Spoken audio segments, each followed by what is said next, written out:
Okay, in this video, we will do page number 24.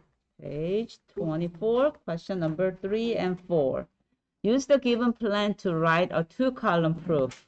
Given information, angle 1 and angle 2 are supplementary, and angle 1 and angle 3 are congruent to each other. Prove angle 3 and angle 2 are also supplementary. Did I read this supplementary or complementary? All right, let's check. What is the measure for supplementary angles? 180 degrees. That's right. So let's start the work. First one, where do we begin? Given statement, right? So we copy all of this and it's there. What is the reason? Given. I love given. Okay. The last one, what would you like to say? The thing to prove, right? The proof statement. So angle 3 and angle 2 are supplementary. Reason? And we will figure it out soon. So that is the flow of the logical thinking. And let's go with the step by step, one at a time. So from this given information, use definition of supplementary angles and write a statement. So measure of the angle 1 and measure of the angle 2 equals to 180 degrees. That's right. That is from definition of supplementary angles. And the third statement, measure of the angle 1 is same as measure of the angle 3. That is from this. Okay, do you see same thing? Yes, we see same thing, right? But one is in algebra notation, and this is, I did backwards. Congruent notation, that is geometry notation, and you have equal sign in the middle, that is algebra notation. You go back and forth, going algebra and geometry, that is definition of, hold on a second. All right, continue. All right. So these are geometry and algebra, algebra and geometry, and always the reasoning will be definition, okay? Definition of what? Congruent. Are we talking about angles or segments? Angles, right? So we will say angles. Definition of congruent angles. You can go to geometry and you can come back to algebra. You can go and come back both words, okay? So we are using these notations, and that is definition of the congruent angles. So two angles are congruent means measure of the angles are same, equal to each other, okay? So next step, so by using this, can I say this is same as 180 degrees? What happened here from the above equation? From this equation, what has been changed? Everything same except this, right? So I'm using this information for substituting. That's right. So we will say substitution property of equality. And now let's look at fourth conclusion to fifth one.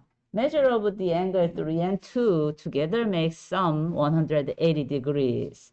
So I can conclude that two angles are supplementary. How? Why?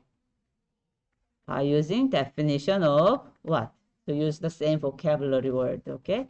Supplementary angles.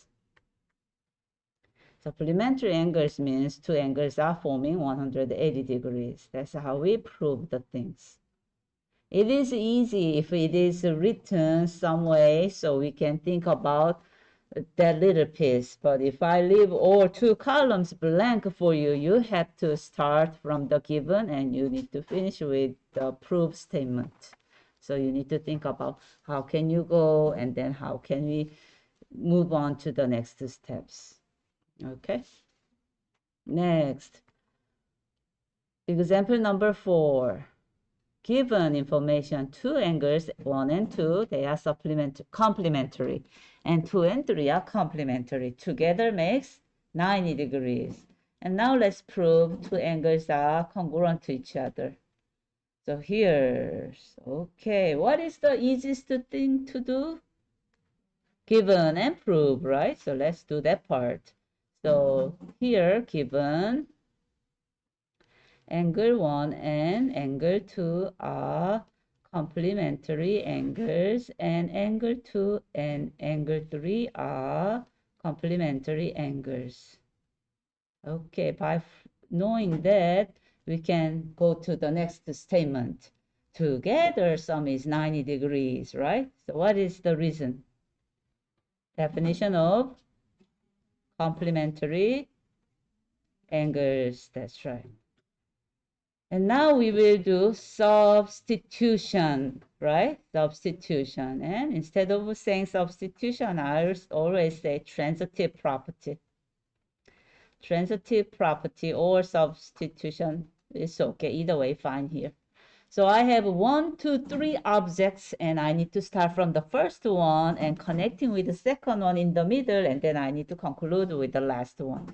Or you can say, instead of 90, let's substitute this left-hand side on the right-hand side. So conclusion will be measure of the angle 1, measure of the angle 2, together makes measure of the angle 2 and measure of the angle 3. Got it? Either way, fine. You can say substitution method, or you can say transitive property of equality. Either way, we got the same conclusion. Number 4, it's not necessarily to provide this, okay, but we have it, so let's answer it. Angle 2 is same as angle 2. How many objects? 1. So what is the name of the property? Reflexive, that's right. Reflexive property of equality. You see equation, right? Okay, by knowing that, and I'm going to subtract and measure of the angle 2, measure of the angle 2 from two sides, both sides, and we will conclude only this. So what did I do?